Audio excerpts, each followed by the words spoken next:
were also originally established for to help get merit selection through in Pennsylvania, which means we wouldn't elect our appellate court judges, but instead they would be appointed in some judicial selection fashion. That we have not yet succeeded, I will say, in that, but we have expanded our reach, and we have a lot of programming now that we do, like this one on landlord tenant. We also have ones on family law, court basics, estate planning, and this past 6 months have expanded our offerings in the Pittsburgh area. Next slide, and keep going. Go 2 slides. Keep going. Next slide. So this is a little bit. We also have, these are called PMC Shares programs. We also have a PMC Watches program, which originated in Philadelphia, but has now expanded to Pittsburgh. And we go into municipal court to watch bail arraignments, and we take observations, and we're going to put out a report. So just as an advertisement, if anybody is interested in going into Pittsburgh Municipal Court to watch bail arraignments, please reach out to us. There's a training program, there are forms, but it's really interesting. When we were again in Pittsburgh last week, we went into Pittsburgh Municipal Court downtown and watched an arraignment. Okay, next slide. So I'm gonna rush through because you're not here to hear about this, but the Pennsylvania judicial system, but you need to have the context in which landlord-tenant matters arise. So next slide. The landlord-tenant matters originate if they're under $12,000 in magisterial district courts. Judge Thatcher, do you want to address this slide a little bit? Sure. Briefly, if you take a look at the triangle there, that's a look at Pennsylvania Unified Judicial System looks like. And at the bottom level is really the magisterial district courts, and they're the base of everything. And typically a landlord-tenant case would arise in a magisterial district court. Why may it not arise in magisterial district court if what you're claiming is more than $12,000? Our claim, our limit for monetary claims is $12,000. If you take a brief look above the magisterial district courts, you have your trial courts, your court of common pleas. If you came down to my court, it would not look like what you saw on Law and Order. But when you go to the court of common pleas, that's what you're going to think of as the trial courts with a jury and all time, right? Court recorder and everything. And above that are the appellate courts. It's the Commonwealth Court and the Superior Court. If there's a decision made out of the trial courts that that a party disagrees with, they can take an appeal up there. And I think everybody knows from our Civics 101, the highest court in the land being the Supreme Court in Pennsylvania. And I know Debbie will hit a couple of points on each in the further slides. Was there anything else you wanted me to hit on that? Nope, that's great. Thank you very much. So next slide. So again, we're going to go quickly, but as you will hear, if your landlord-tenant matter is greater than $12,000, or if you receive some kind of decision, which we'll discuss later from the magisterial district court, you can appeal it to the Allegheny Court of Common Pleas. It is also an entry level court, and there are various matters or various divisions within the Allegheny Court of Common Pleas. There are 43, Court of Common Pleas judges. We just had a program last week with Judge Nicola Henry Taylor, who is in the family division. Next slide. Okay. Take this Thank you for all bearing with us. And those of you who are online, if you have any questions, please feel free to put them in the chat and we will address them. So this is the division in the Court of Common Pleas. The president judge is Judge Kim Berkeley Clark, and then the Court of Common Pleas is divided into divisions: a civil division, a criminal division, a family division, and an orphans court. Orphans court, I just like to point out, is an old name, I will say. Orphans court doesn't just deal with orphans; it deals with wills and estates, adoptions, guardianships. And these are the various divisions for the Court of Common Pleas. Next slide. So quickly, We have appellate courts that are intermediate appellate courts in Pennsylvania. They're the Superior Court and the Commonwealth Court. Just want to point out that the Commonwealth Court is the only court of the 50 states. Pennsylvania's Commonwealth Court is unique. It deals with matters brought by the Commonwealth or against the Commonwealth, brought by or against a county or a township, state agencies. So it is unlikely that a matter that you have would be in Commonwealth Court. However, Superior Court, again, is a court that you could appeal a decision from the Court of Common Pleas. Superior Court is one of the busiest courts in the country because you have an automatic right of appeal, and the Superior Court has to decide whether it's going to take, it doesn't have a discretion to take a matter once it's appealed. Next slide. So this is our Commonwealth Court, and the two judges I just wanted to point out are the judges who were elected last year. Also wanted to point out that next year are judicial elections in 2023 because judicial elections are in odd numbered years. And these two judges are Judge Dumas and Judge Wallace. Next slide. Here is our Superior Court. And last year we elected Judge Sullivan to the bench.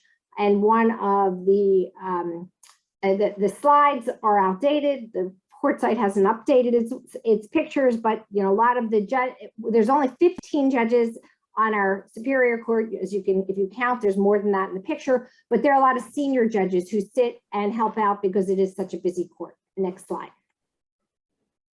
All right, this is our highest court, the Pennsylvania Supreme Court. It's also the oldest court in the country. Next week is a big 300-year celebration of the Pennsylvania Supreme Court. And Judge Brobson, who's pictured in the corner, just recently joined the Supreme Court as he was elected last year. The individual on the first row in the center, Justice Saylor, was the Chief Justice. He hit retirement age, which in Pennsylvania is 75 for judges. So he stepped down and there was a vacancy. Next slide. Briefly, the Pennsylvania Supreme Court is the ultimate authority on matters, but they don't take every case. They have their discretion. It is in their discretion as to whether they can decide whether to take a case or not. And they usually only take a case if they think it's going to have some kind of precedential, I will say, effect. Next slide.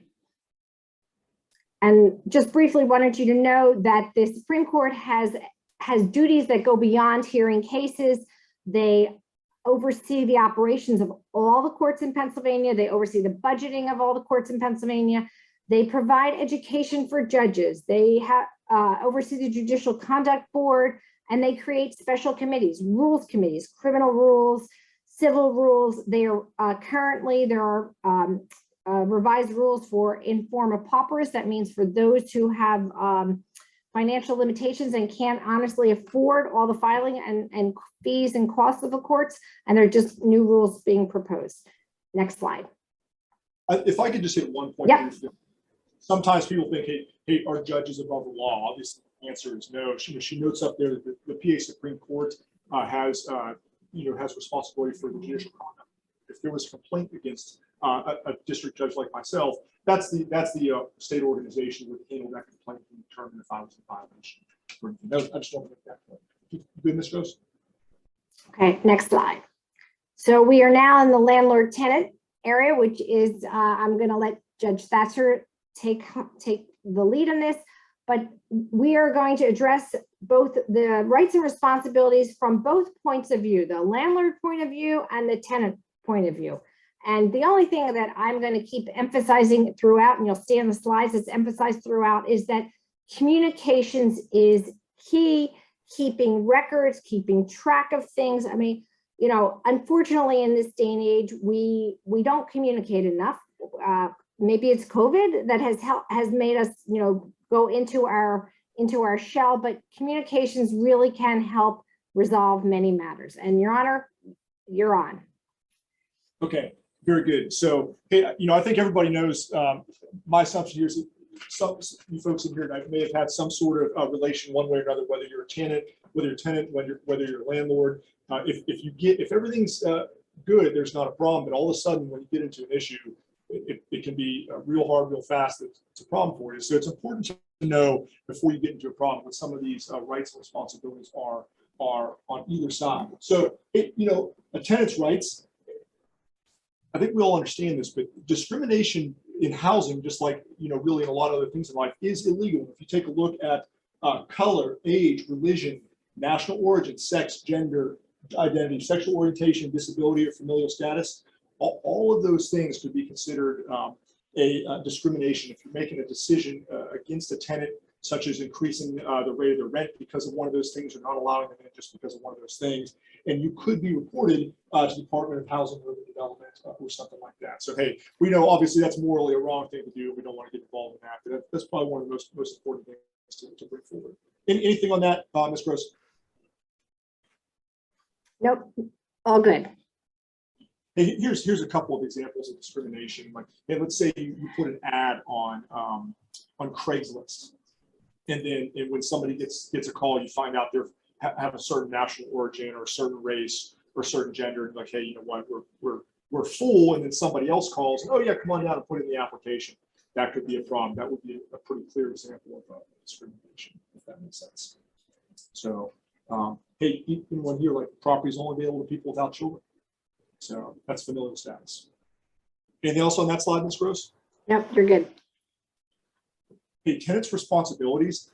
Yes, the tenant has to comply with that contract, that lease, right? That is a contract between the landlord and the tenant, paying the rent on time, and that is a monetary condition of the lease, right? Then there are non-monetary conditions within the lease, such as communicating about repair issues. Like if you guys had a property, or if you are a tenant and you're in a property where there's an issue, you're required to let either party know about it right away. And again, I think Ms. Gross kind of highlighted the communication. And when I see stuff practically in court, a lot of times there's been some sort of a fall through in communication between the two parties. A signed lease, you can we'll talk about it. You actually can have an oral lease. I can't provide legal advice tonight, but anytime, I've only had once or twice where somebody's coming in on an oral lease, and it just all it did was complicate matters. All it did was complicate matters. Hey, tenants have to return the property back to the condition it was in when they took over the property. Anything else on this slide, Ms. Gross? The only thing I would again say is like tenants have to return the property, but if you have a communication with your landlord that you painted the walls a certain color and the landlord liked that paint color, then you might not have to repaint it back to white. So again, you need to all be on the same page and understand what each other's expectations are. Yeah, that's absolutely, and I don't know what all positions the crowd has been in tonight, but I've been both a landlord and a tenant, so I've seen it from both sides. I can speak to both ends from that. So hey, a landlord's rights, it's their property. They own the property. The landlord can set the rules about what is allowed in that property, not allowed in that property. And the lease is the right time to do that because it's in writing and agreed to. Hey, like landlords, they have the right to have keys to the property. And if the tenant wants to change the locks, the tenant may be required to pay for that and to give copies to the landlord because they have the right to have those keys. Hey, you have the right to bring action against a tenant if they did not pay your lease, the lease terms. However, you can see a note in there, we'll talk more about this later, any eviction in the state of Pennsylvania has to go through the court system if it's contested, if that makes sense. We'll talk a little bit about that later. Hey, you may require some security deposits, and you're not responsible for what that tenant brings into your house. Anything else on this, Ms. Gross, you'd like to cover? Nope, you're good. Thank you. Very good. So, hey, this is a really important one because there's something called the implied warranty of inhabitability. Is that something that you guys have heard before? And that means that if you're going to lease a property to somebody, there's an implied warranty that there are certain things in there that make a property livable. So, and from a tenant's end, they have a right to have these things in there, and from a landlord's end, it's your responsibility. It's now our responsibilities to provide them with that. So you can take a look on there and see some of the things that are required. Hey, drinkable water, kitchen and bathroom. a functioning bathroom, safe and functional electric system, chipped and peeling paint. You guys are familiar with like HUD or FHA. Sometimes that's a signal of lead-based paint. One note: keep during cold months, but unless it's written in the lease, it's air conditioning is not necessarily is not required. Sewage system, smoke alarms. Probably the most severe case I've seen on where I felt a landlord was a breach of the warranty and habitability was when there's a combination of bad electrical issues that were testified to, as well as videos of open sewage that were backing up into the property. So obviously issues and problems. Any questions from the crowd on that or comments, Ms. Gross? Nope, I'm all good. And nothing on the chat yet. Okay, all right, thank you so much. So, hey, okay, a landlord, you can't just go in, a landlord can't just go in and take a tenant's property and sell it off if they're short rent. That's something that's not permissible. Okay, so we talked about if an eviction, if a tenant leaving a property is a contentious issue, because sometimes they might just say like, hey, we got to leave. And again, this goes back to Ms. Gross's communication, right? All right, hey, listen, we're going to let you leave. I know the lease says this, but we're going to draft up an addendum where you can leave under these terms. Maybe it's beneficial, both the landlord and the tenant. And it's amicable. You don't have to go through the court system if you guys are going to do something like that. But if it's not amicable, then you have to go through the court system. You can't do something that's called a self-help eviction. You may or may not have heard of these, where you shut off the electricity, you shut off the water, you do something to make the property uninhabitable. That's something that could really get a landlord jammed up, and it's a right for a tenant to make sure that the tenant gets. Entering the property, a good lease usually has something in there, talks about entrance into the property by the landlord. The landlord should always retain the right, though, to enter that property in emergency to mitigate any damages. Right. And sometimes leases say, that the landlord, if it's not an emergency, must give so much notice to the tenant before the landlord can enter the property. I mean, landlord may want to enter the property in order to show the property, for a potential new tenant. So but a lot of this should be written in the lease. Yeah, that's absolutely right. And the issues that I've seen with some of this stuff in court is again where there was just a lack of communication from one way or another, where somebody was being difficult. Of note on the bottom, so if you have a property or you're a tenant in a property and it's going to be sold. So let's say a tenant just signs a 1-year lease, and 2 months in, the property is scheduled to close. Pennsylvania state law says that lease binding upon purchaser of the property. If that makes sense to everybody, that's important. You can't just kick somebody off the property because the property is being sold. There was a case in Philadelphia which made it to the Inquirer, where building was sold. The new landlord came in and actually tried to lock in the tenant, so that the tenant, because the tenant wouldn't leave, and went to court. I mean, because the tenant had a right. The tenant had a year lease. So. Thank you very much on that. Anything else before we move on? Nope. Oh, one other point on this: if any of you guys are into investment properties, and I mentioned it to John before everybody else walked in, but if you're into investment properties and you purchase something on sheriff's sale or foreclosure, you may have somebody in that property that stays there after you close on it. You can't. It's a different legal process to get those individuals or individual out of the property. It's called an ejectment, which is not necessarily something we're going to talk about tonight. But if you're into investments, that's something you should probably know about. Okay. Landlord responsibilities. So, hey, lead-based paint disclosure. What's the year? Does everybody know the year for lead-based paint? Anybody know? 78. Yes, 78. So 1978. If your property was built before 1978, as a tenant, you're going to want to look for a lead-based paint disclosure. As a landlord, you're going to want to provide that. And it's basically a disclosure that says, hey, this property was built 1978 prior. I either have records of lead-based paint or I don't. And if you don't have lead-based paint, you're not, and you don't have any record, it's okay. Like, I guess I always kind of made the joke and say, hey, my house is from 1950. I'm sure there's lead-based paint in somewhere, but that doesn't mean I have knowledge. Like, when you provide that form as a landlord, or when you get it as a tenant, it doesn't mean that it's not there.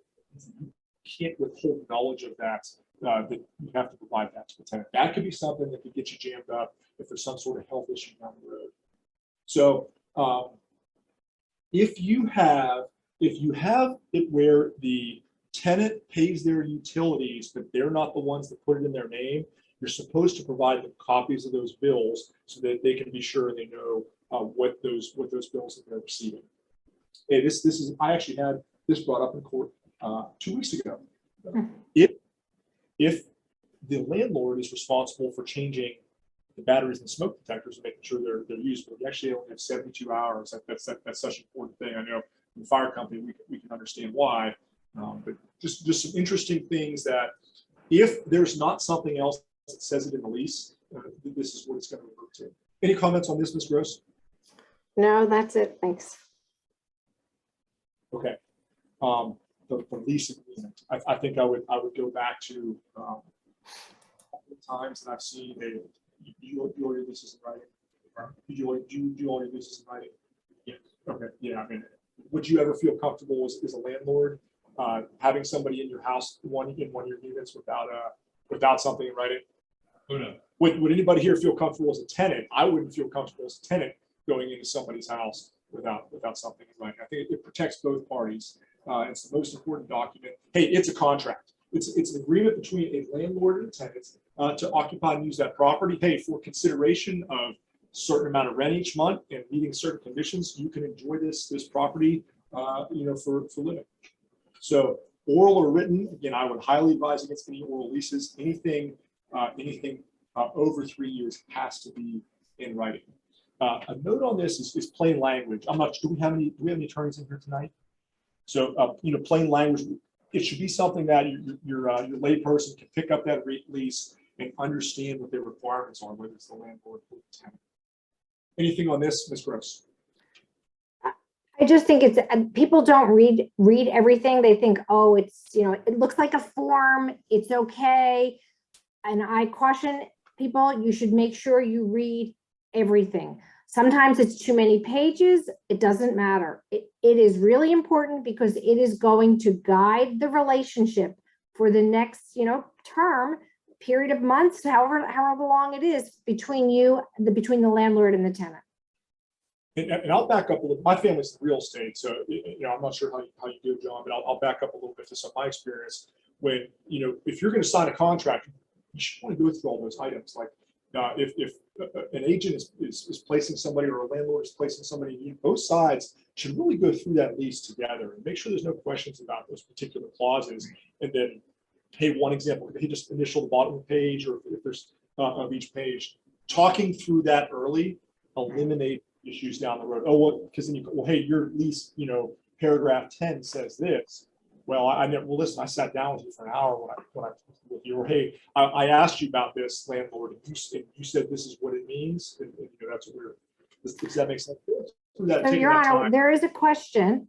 So somebody asked if they have tenants that aren't able to read very well, is it their responsibility to interpret the lease? So that's a really good question. So it's if you're going to sign and put your name on it, they should understand. So if they need some way to help understand that better, I'm not whether it's a language barrier or just a reading ability, I would certainly recommend that they seek out some additional guidance.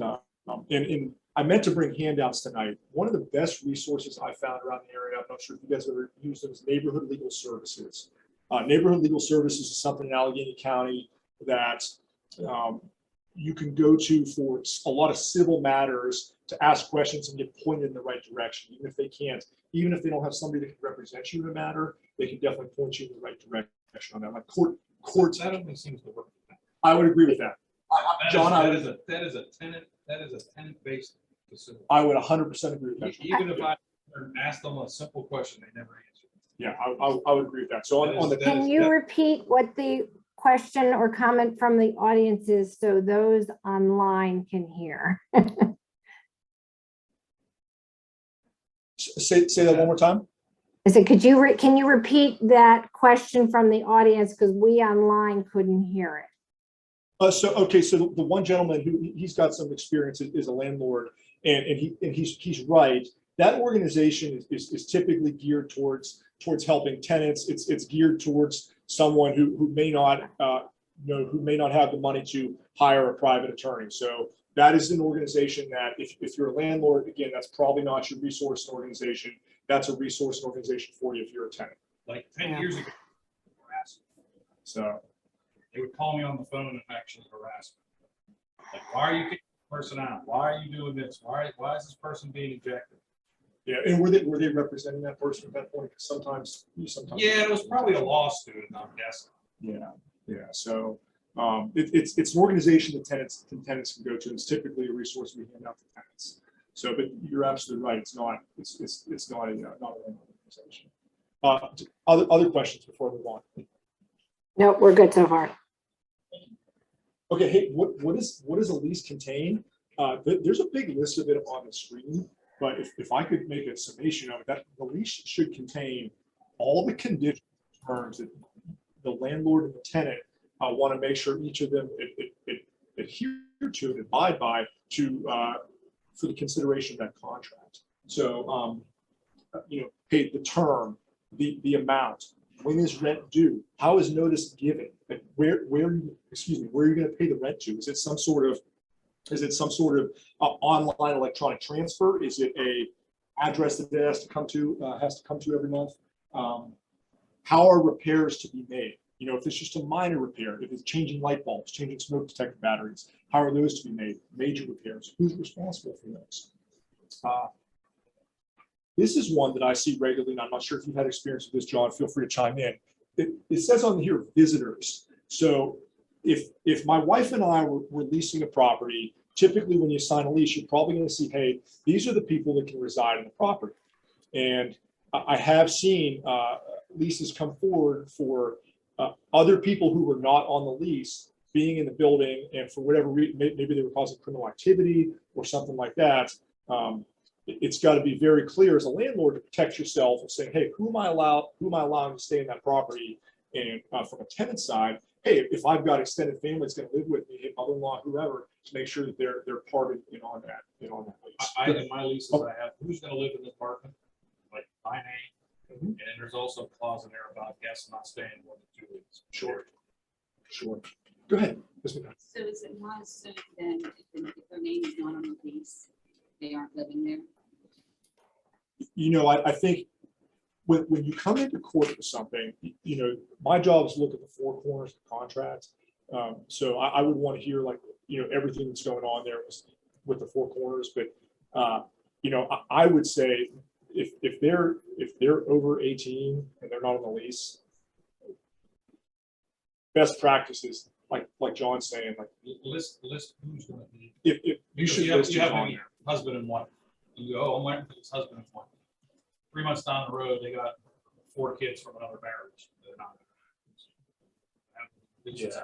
It's this person and this person. That's all. And my best recommendation for you is if this is not something you do every day, from a landlord standpoint, it's worth the money to hire an attorney to draft up a lease for you and to explain everything and make sure it's what you want. If it's only something you're doing once a year, once every couple of years, it's worthwhile to have somebody take a look at that for you. Okay, hey, late charges. Late charges. There is case law about excessive late charges and stuff like that. So if you're charging 50%, if the late charge is 50% of the rent after it's late, that's probably not going to fly. The waiver of notice to quit. We'll get to the notice to quit a little bit later, but if you have to evict somebody, the Landlord-Tenant Act says that you have to give them notice before you file court. That is a waiverable item in the lease, so it may or may not be in there. Both parties should be very clear and acknowledge. And I've typically seen where somebody will actually initial next to if that is that what you do in releases. If they're going to waive the notice to quit, that's a significant for a tenant. You may lose 10 to 15 days of actionable time to get a payment together if you waive that. And for the landlord, that allows you to go ahead and not wait 10 to 15 days if you need to file on something. Anything else on this, Ms. Gross? The only thing I will say is that we have had some MDJs say that even though there is a waiver of notice to quit, they still want to make sure that the tenant understands what that means and has been given some kind of notice. So, you know, that's not the rules, but I want you, you know, there is some kind, we have had judges speak to that. Yes. That's it. Yeah, thanks. Anything else on this? There's actually No. there's actually like a whole verbiage thing that you're supposed to put in for that waiver notice. And it's actually like a standard waiver notice in there. It Yeah, has to be a certain size on the paper, some other things that follow. But I usually have to read it and initially.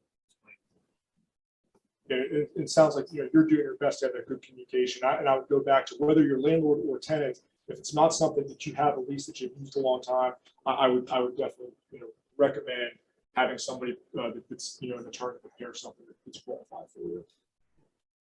Lead-based paint disclosure, you know, we talked about it a little bit. You can actually go online and you can grab it. And one of the things that it says is that you actually have to also give them a pamphlet that explains some of the dangers of lead-based paint. And again, John shaking his head north and south here is probably very familiar with that. I just include that with You just include it with the lease. And there's and they actually have a separate piece of paper that says basically that I understand it. And they initially say they got the paper and they got the tablet. And then I later say, oh, we didn't talk about the panel. No, sign off. And I gave it. No, thank you very much. Did you have anything else on the lead-based paint addendum? I think. No, the only other thought I had is that it's definitely hard to hear the gentleman speak. So if there's anything that you want to repeat. Oh, yeah, no. You know. So what the gentleman said was that, again, he's very well versed in these landlord-tenant actions. Is a landlord, and part of his lease that he has him sign is, which he's doing, he's following the lead-based paint disclosure, and he's giving them both the pamphlets and the disclosure at the same time, which is appropriate and informs everybody on what's going on. And my assumption is most of your properties, you probably have, even if they're old, you probably have no records, but you still, everybody has to get it. That's right. That's right. Okay. All right. Disagreements between the landlord and tenant. That's where it comes. So, hey, everything's great. You move them in, or you move into a place, you're paying your rents. Then, okay, all of a sudden something goes wrong, whether it's from the landlord side or the tenant side. What happens? All right. So, resolving issues outside of court. Ideally, an issue can get resolved before it has to come to the court system, because if you're a landlord, you want to keep a tenant in there to keep your investment going. And if you're a tenant, excuse me, you don't want to have to move somewhere else if you plan to stay somewhere, right? So, if a problem arises, I'm not sure if you have it in your lease, you know, if it's supposed to be immediate notice or how long they have that notice, but the tenant should provide written notice to the landlord. That protects both parties. Hey, if there's some sort of defect, hey, the toilet's not working, the sink's not working, that could be as simple as an email. I'm not sure how you take your notices. They usually call, and I'm not sure if, like, hey, text, you can keep the record of a text. I'm not sure if you have a call log, you know, for the property.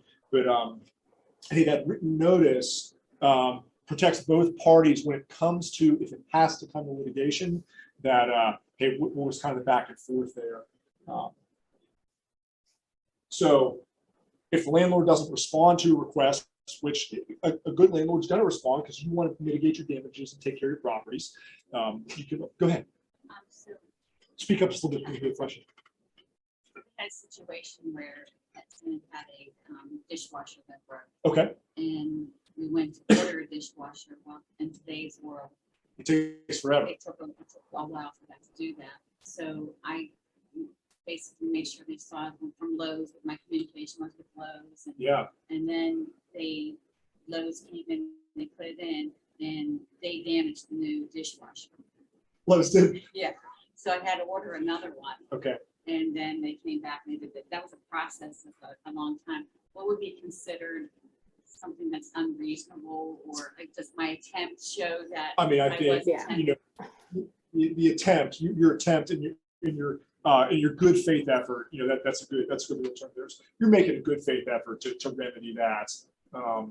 That's and it's also that's also not necessarily an item that's included under the implied warranty of habitability as well, because they can still do the issues. Yeah, exactly. Right, as the judge says, I mean, we are in unusual times, right? And so for you to just keep communicating that you've made this attempt, this is what you're doing, that to me is more than, beyond good faith, right? Sure, absolutely. And hey, sometimes I've seen where it was silence, nobody wanted to respond, or was, and that's where it becomes a problem. Security deposit, you have how many days to give an accounting of it, John? 30 days, right? So when you have your security deposit, you're required by law in 30 days, if you're a tenant, to get an accounting, anything that's remaining to return. And if you're the tenant, or if the landlord, same thing, to give that accounting and give it back to them. If you don't do that, you could be sued for twice what that deposit was. Go ahead. So we had a tenant that refused to give us their new address to send it to. He gave us a PO box. And I was a little nervous about sending it to a PO box since it wasn't an actual address. But I did send it and hope for the best, but what would be the... I mean, I think you did the right thing. Typically, do you get a forwarding address when you give it out?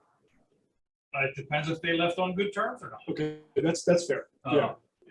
My thing is, if they don't give you an address, I send it to the apartment where they live, and then it's tough luck for them. Like if they forward it, if they got their mail forwarded, then they'll get it. If they didn't, and it comes back to me, well, here's my letter, and I sent it to you. Yeah, I'm not again. The good tenants who leave will give you a forwarding address. Right. The ones who skip out in the middle of the night, I'll give you Right.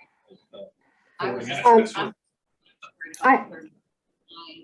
Yeah, as long as you show, you know what, I had I actually had a case about 2 weeks ago where somebody was arguing about the 30 days. It's because there was an issue. There was an issue with the forwarding address. It was very clear from the landlord's timeline documentations that they were well within what was, and the guy even got checked. It just came it ended up coming 2 days after the 30 days. So the documentation showed, again, good faith effort. They were best intent there, but a good practice is to get that forwarding address. Yeah. I mean, again, you should make sure you document that you sent it even to a PO box, right? Take a picture of the envelopes, timestamp it, so that you can say you've sent it, you have complied with your responsibilities. Have to send a return receipt requested. There's not really there's no. Right. Go ahead. I was gonna say there's no requirement, but again, if you want to be safe and secure that you followed the law, then do it that way. If there's any concern, I mean, there is a concern with the postal service sometimes. So certain times a year are busier than other times a year. Mail gets stuck together. But as long as you show that you have put it in the mailbox, and or handed to the post office, that's compliance. How do you show that? I mean, you could take a picture of it. Right. If I would go back to, if you have any questions, because the court can't give legal advice. If you have any questions on that best practice, if you have a property manager or a real estate attorney, this is your business. You do it every day. You can probably stand up here and recite most of the stuff on the screen, but just ask them for some advice on how they want you to do it. Don't have that relationship with somebody that can give you that advice. I would establish that. Again, the good tenant's going to tell you. Yeah, they're going to want their check. Yeah, that's right. But it's not the good tenant you're going to be in court with. Sure, and that's true. So I think what Ms. Gross is saying, and we'll get to what happens at the hearing. We'll talk about burden of proof and everything like that.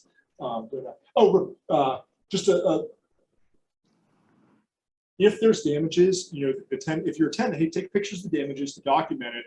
And so I've seen on both ends, hey, the damage was worse than somebody was alleging, or was certainly not as bad. But again, have you ever had a tenant try and make it their own repair and deduct off the monthly rent? I've had a gamut of different things. Sure. I've had tenants fix something and then try to deduct it, but they did it without telling. Sure. And So I said, no, you didn't come to me and tell me this because I'm not gonna pay you. So Whatever. you just talked about a great hypothetical is, hey, there's a problem. They didn't let you know about it. Then they fix it and wanted the money back. Right. Hey, I would go back to communication. They're required to let you know.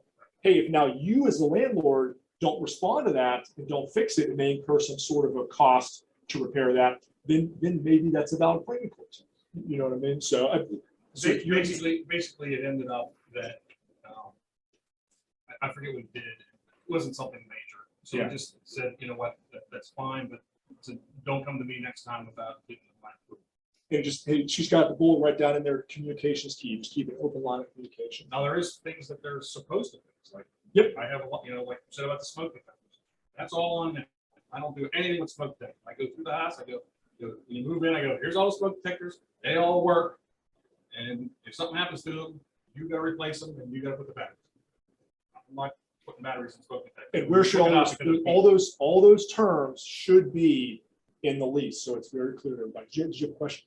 I had- The law requires that the smoke detector responsibility be on the landlord. So if you've decided to change that, I'm not sure that it can even be in the lease. You may not be able to change something that is, if I've it's had clear. too many that go disappear Yeah, because the battery starts beeping, and then they take it out and they lost it. I think the point that she's making is that, so let's make a general point about that, is if there's a clause in your lease that is in violation of, say, the Landlord Tenant Act or certain law, that clause may potentially be coming down, if that makes sense. So just to sort of circle back in general. So does that cover that, Debbie? Yeah, I would just caution that individual that if there is a fire, I don't know if that will absolve you of responsibility by saying, by putting it in the lease. I would agree with you there, Ms. Gross. So, But what you're saying is even though you put it in the lease, that it's the responsibility of the tenant. It may be, it depends, okay, I'm sorry.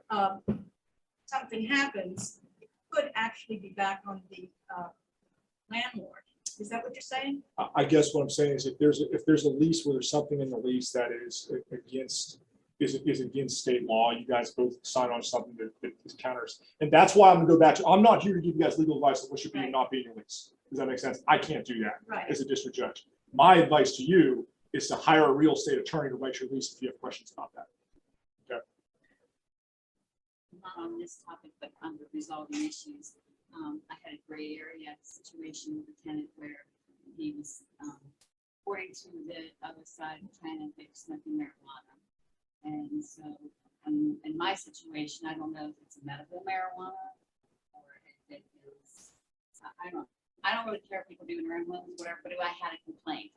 And I didn't understand what my situation was as the landlord. You know what? We'll get to non-monetary, potential non-monetary breaches, lease, and the alleged criminal activity. Okay, How great. about that? Thank you. Okay. All right. So, hey, eviction. If you have to come, what is an eviction? It's and the term is a recovery of real property hearing. Like if you look on a court doc, it's a recovery of real property. Hey, why can a landlord decide to evict the tenant? The term has ended. Tenant has violated conditions of the lease, whether monetary or non-monetary, has failed to pay rent, or any illegal activity by the tenant may be a reason for eviction. So, anything you want to note on this, Debbie, before I move on? no, so far, so good. All right. So notice. Let's talk about notice. So you guys waived the notice to quit in your lease. So if the notice to quit is not waived, you have to provide that notice. So if they're late, that means that you have to provide the notice, and there's a certain amount of days. It's 10 days for a monetary breach and 15 days for a non-monetary breach. If the tenant is there for less than a year, it's 30 days if the tenant has been there for more than a year. So a non-monetary breach would be something like could be something like, hey, you have a dog, you're not supposed to have a dog, if that makes sense. So all the information is on the screen when you post that notice to quit. It should be given in the easiest way to post that. I'm not sure is on the door. Just post it on the, Yeah, post it on the door. just go over to the house. Ms. Gross, questions, comments? There was actually a comment in the chat about a concern that a fellow tenant stole another tenant's mail, and it's on video, and could the landlord evict the tenant? I actually said that they need to report it to the authorities, that the landlord can't take the law into their own hands. But I didn't know if you have anything to comment on that. I mean, I think you're spot on. And if, if we want to touch right now on, hey, if there's a legal activity, the people in the Commonwealth that investigate illegal activity are police officers. So whether it's a concerned individual, a landlord, a tenant, whoever it is, that's got to be reported to the appropriate authority, and they can investigate that. And what I've typically seen in a hearing where illegal activity was alleged was police reports being entered into evidence, or potentially even an officer or somebody that's testifying as to the nature of what's going on, if that makes sense. I think it's hard for both the tenant and the landlord to make a legal determination as to whether some activity is legal or illegal. So to answer your question, Ms. McDonough, I would say if you think you've got an issue, the best thing to do is report it to the police department, and they can investigate it and help give you a determination on that. And it's a gray area, not knowing if it's reported or not because of medical marijuana. That's David investigated. yeah, you'd have to, exactly. You would have to decide if you're going to call them, and they would have to decide what they're going to do with it. Does that make sense? I actually had that situation where the kid upstairs was exposed to marijuana. And basically it just came down to because it stinks. Right. So I just made the rule. I just told him, I said, you know what? If you want to smoke it, I don't really care, but you need to go outside. So I just made the building non-smoking.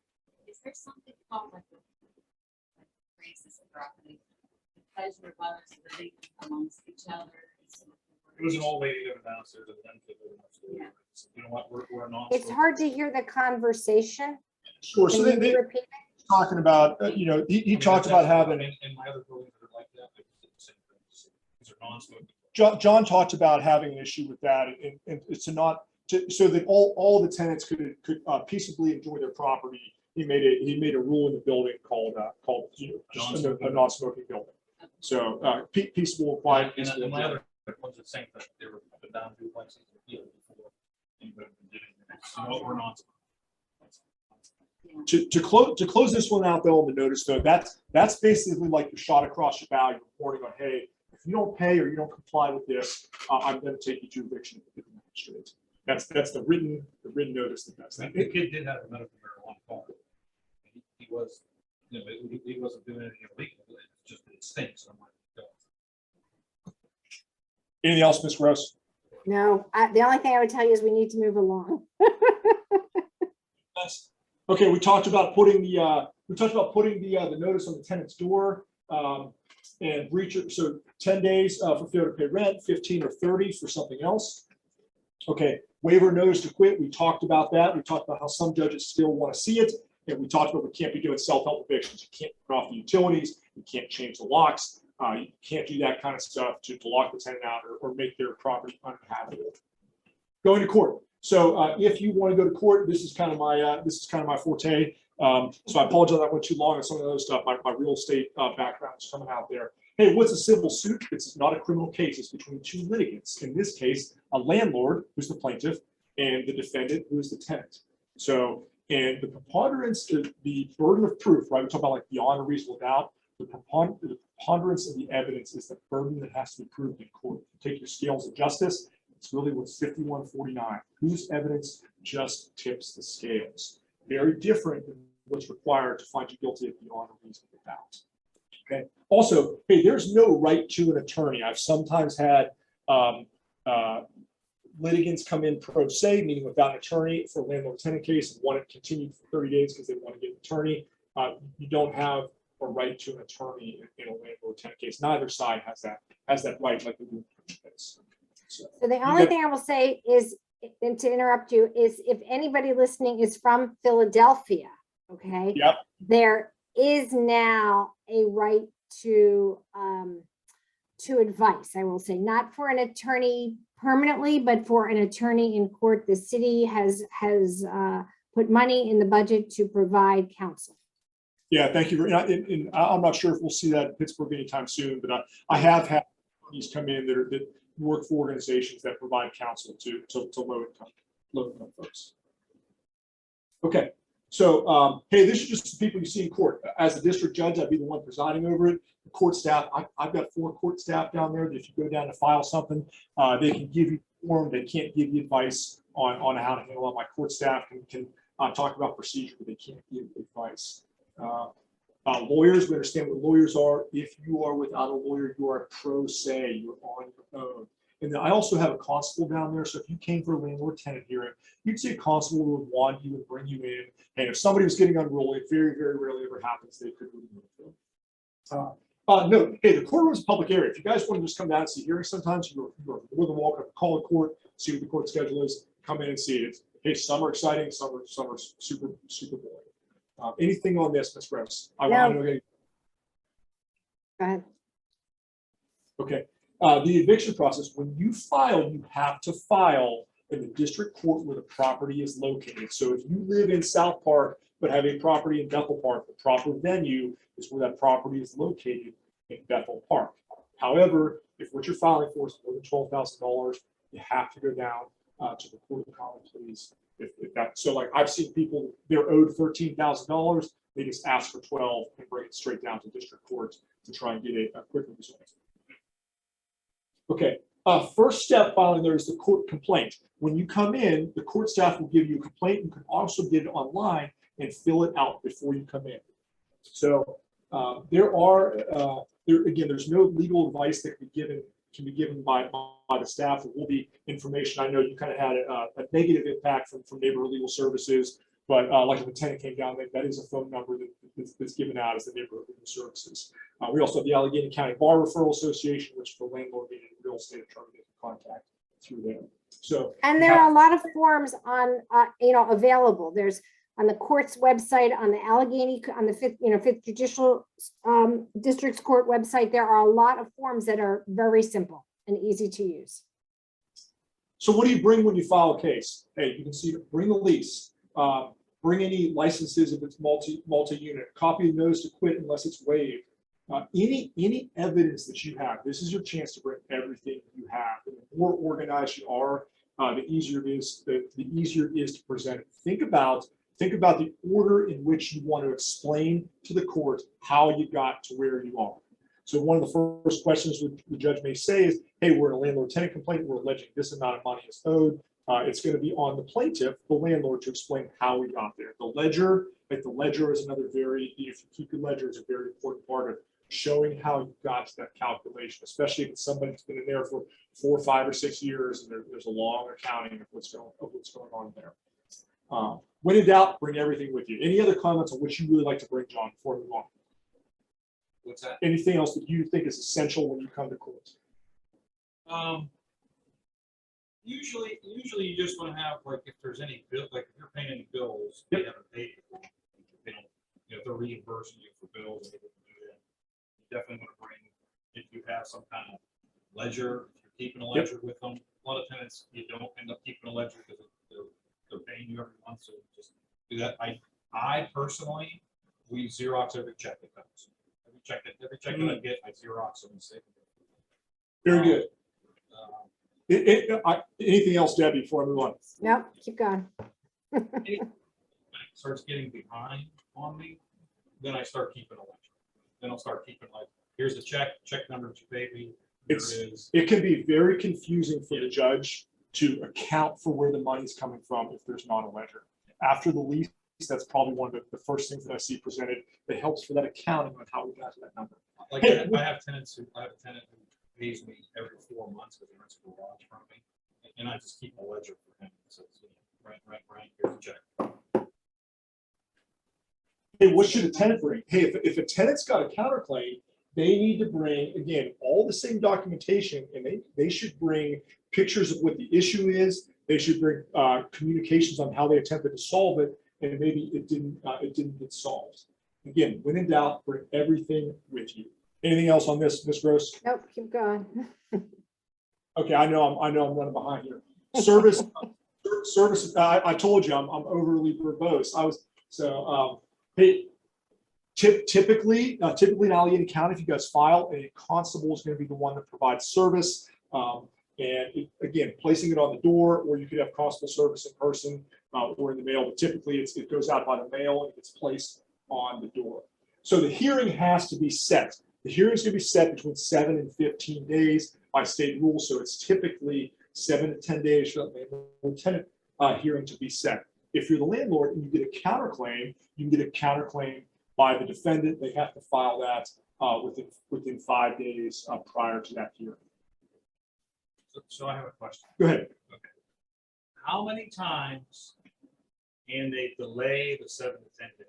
Okay, so there is a ruling there, and the case, I'm not quoting right now, but I believe it's 30 days. The case has to be heard. It's either 20 or 30 days. It has to have a case happen. So my timeline is like I don't have I file my. So from the date of filing, so here's how the timeline works. From the date of filing, the hearing shall be set within 7 to 15 days. For good cause from either party, for good cause shown, a judge may choose to continue it. And there's one case where it's 20 days, one case where it can't extend past 30 days. I'd have to flip open the rule book, but that's the rule. So it should not be continued beyond that. Now, that being said, I know what you're probably about to say. A lot of issues happen with COVID, so I don't have all much to address on that. Okay. All right, what happens after the complaint's filed? Hey, if the service isn't any good, the case gets dismissed. A hearing date is set up. Okay, if the defendant doesn't show, the judge can hear the case in absentia. The landlord always has to show. The judge cannot make a ruling without the landlord showing and testifying. Everybody understands that? So if the tenant shows and the landlord doesn't, the judge may dismiss the case. And if the landlord shows and the tenant doesn't, the judge may hear it in absentia. Go ahead. So it doesn't automatically go for the tenant if it doesn't automatically go for the landlord. The judge is still required to hear the testimony and evidence from the landlord. Does that make sense? Yes. Still required to hear it. Okay. So every court has a little bit different policy about continuances and how those are handled. Again, the rule says it talks about good cause and the limitations on how far it can go. What happens? It happens at trial. So again, the correct term for this is recovery of real property here. Preponderance of the evidence, bring all your documents. The judge is going to explain the procedure to you. The plaintiff, the landlord's going to go first. They're going to present everything. Once they've presented it, the tenant is going to have an opportunity to cross-examine, and then the plaintiff and the landlord will have a chance to follow up and complete their argument. When their argument's done, it will go to the defense of the landlord, the tenant. The tenant that can then give their evidence and witnesses and put on their case. When they put their portion out there, a landlord can then question and cross-examine them, and the tenant can then close out their argument. As the judge, if the judge has any questions, the judge may ask questions. The judge can either decide right there what the decision is going to be, or can wait up to 3 days. But the judge, he or she, has to decide within 3 days what that decision is going to be. Okay, important point after decision is that if there's a decision for possession, whether it's pay and stay, meaning the judge may say, hey, if you pay this judgment in full, you can't leave, or if it's saying, I'm giving you possession. Those are really the two possession judgments the judge can give. If they don't pay that money after that 10th day, or if he gives you possession, he or she gives you possession automatically, you can come to the court and file for the order of possession. And then after that, it's another 10 business days. And after that, that's when you can change the laws. What? Order of possession isn't granted. So judgment, if judgment is So you get a judgment, you get a judgment. You get a judgment on 1 January. right? 11 January, you can come back and get the order of possession. 22 January, you can change the laws. No. You got 30 days to go downtown. Let's that's if they don't appeal. That's if they don't appeal. So that's the landlord's process afterwards. The defendant has the right to appeal. They have the right to. They had 30 days after the judgment. So here we go. So if It depends on what the judgment is for. Okay, so for example, if it's a monetary judgment, but the defendant is a victim of some sort of domestic violence, they have 30 days. Okay, if it's just a monetary judgment, it's typically 10 or 15. If it's for a non-monetary breach, that's when they typically have. So you're going to have. I had a handout that I was going to bring you guys that actually shows all that. But the timeline on the appeal is based on the type of judgment. Okay, so if you're going to court and you're asking for money in possession, fire the guy who's going to give me my money in my possession, and your judgment is for money in possession. You're saying that they only have, it's only 10 days you need to go before you file for the possession? Yes, that's correct. That's not what happened. Go ahead. But that's fine. I'm just telling. Can you repeat the question? So the question was, is if you get a monetary judgment, how long does the tenant have the right to appeal for? So it's typically 10 days. Yeah, it's typically 10 days. So that being said, that doesn't mean that late appeals aren't sometimes accepted. So hey, if the tenant wants to appeal, they can move their monthly rent money into an escrow account and appeal the court to the Court of Common Pleas downtown. Sometimes, if there's informal pauperous, meaning there's a money issue, they can put a less amount or maybe with what they have to proceed on. Any comments on this? I know I'm running over and I want to close it up for you. I'm sorry, Debbie.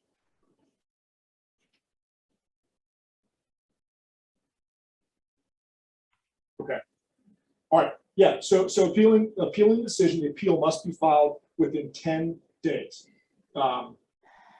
I'm sorry. If it's a money, there's your money judgment. The appeal must be filed within 30 days. So I misspoke on that. So, but if there's order of possession there, there's 10 days.